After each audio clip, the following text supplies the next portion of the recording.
Bharatiya Janata party के राष्ट्रीय अध्यक्ष श्री नितिन गडकरी जी संसद में, और इसीलिए आसाम के प्रति बहुत मन में आदर का भाव है, बहुत आदर का भाव है, और समझौता भी किया तो आईएमडीटी एक्ट बना करके किया, जिसका अर्थ बिल्कुल उल्टा था। बाकी हिंदुस्तान में अगर कोई विदेशी आकर के बसता है, पाकिस्तान से लोग आते हैं, कभी कभी वीसा लेकर के आते हैं, फिर आकर के बैठ जाते हैं और वापस जाते नहीं हैं। अगर किसी को पता लगेगा तो पुलिस उसको पकड़ती है, उसको कहती है कि तुम तो पाकिस्तान के हो, तुम तो लाहौर से आए हो, तुम यहां कैसे बसे हो, और तुम्हारा तो वीसा पूरा हो गया, तुम जाओ वापस। वो कहता है कि नहीं, मैं तो यहीं का हूं, और वो बताता है कि मैं फलानी जगह का हूं, यहां का हूं, हैदराबाद का हूं। लेकिन कानून कहता है, फॉरेनर्स एक्ट है, वो कहता है कि अगर कोई व्यक्ति विदेशी है और वो आकर के और बैठ जाए भारत में, वीसा एक्सपायर हो जाए, तो उसको जाना चाहिए। अगर वो कहता है कि मैं तो भारतीय हूं, हिंदुस्तान का हूं, तो उसको प्रमाणित करना पड़ता है कि मैं भारतीय हूं। पुलिस को नहीं प्रमाणित करना पड़ता है कि वो लाहौर का है। आईएमडीटी एक्ट जो बना वो बांग्लादेश के लिए बना, और असम में आने वाले या नॉर्थ ईस्ट के किसी और राज्य में जाने वाला व्यक्ति बांग्लादेश से घुसपैठ करके आ जाए, कहीं से घुस करके आ जाए, एक बार आ जाए तो उसके बाद अगर उसको पकड़ा जाएगा, तुम तो बांग्लादेशी हो या कैसे हो, तो कहेगा मैं बांग्लादेशी नहीं हूं, मैं तो बिहार का हूं, मैं तो फलानी जगह का हूं, मैं तो फलानी।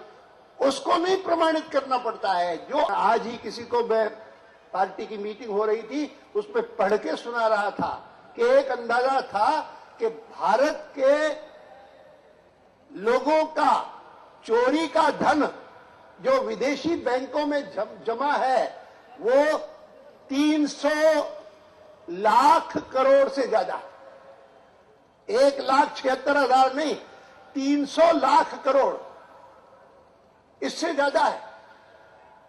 अब पिछले दिनों में मुझे याद है कि जब 2009 में लोकसभा का चुनाव हुआ था, तब मैंने इस बात का पहली बार जिक्र किया और मैंने प्रधानमंत्री से अपील की। मैंने कहा हिंदुस्तान में इतनी गरीबी है, हिंदुस्तान में हम चाहते हैं कि कोई गांव ऐसा ना हो जहां पर बिजली ना हो, कोई गांव ऐसा ना हो जहां पर लोगों को अच्छा शुद्ध पीने का पानी न मिले, कोई गांव ऐसा ना हो जहां पर अच्छा अस्पताल ना हो, अच्छा स्कूल और कॉलेज ना हो। और हमने अपने प्रांत, जहां जहां पर भारतीय जनता पार्टी का शासन है, जैसे गुजरात है, जैसे मध्य प्रदेश है, जैसे छत्तीसगढ़ है, जैसे हिमाचल है, जैसे कर्नाटक है, उनमें कोशिश की है कि हम ये सब कर सके, किसी व्यक्ति को दिक्कत न हो पढ़ाई की, किसी व्यक्ति को अगर वो बीमार। आज से 3 दिन पहले मैंने अरुण जेटली जी ने और सुषमा जी ने और एनडीए के जितने नेता हैं, सबने एक पत्र पर हस्ताक्षर करके और प्रधानमंत्री को पत्र लिखा है। हमने कहा है कि विदेशी बैंकों में जितना ये पैसा जमा है उसको वापस क्यों नहीं लाया जाता है, क्यों नहीं लाया जाता है? क्या इसलिए भारत सरकार कोशिश नहीं कर रही है क्योंकि भारत सरकार को पता है कि उन्हीं के अपने लोग या उनके मित्र लोग, क्वात्रोची जैसे, वो इस मामले में उन्हीं का पैसा है? क्या कारण है? और हमने उस पत्र में लिखा है साफ साफ, हमने ये बात लिखी है कि बोफोर्स का मामला उस समय तो दबा दिया गया, आज आपकी ही एक एजेंसी ने, सीबीआई ने, उन्होंने कह दिया, उन्होंने जिसको कहे इनकम टैक्स ट्रिब्यूनल ने, उसने कह दिया कि क्वात्रोची ने बोफोर्स में कमीशन लिया और जो कमीशन लिया वो यहां पर जमा है और उस पर इनकम टैक्स हम लेंगे। ये सारी बहुत गंभीर बातें हैं। सोनिया जी कांग्रेस पार्टी की अध्यक्षा है, क्या वो इनकार कर सकती है?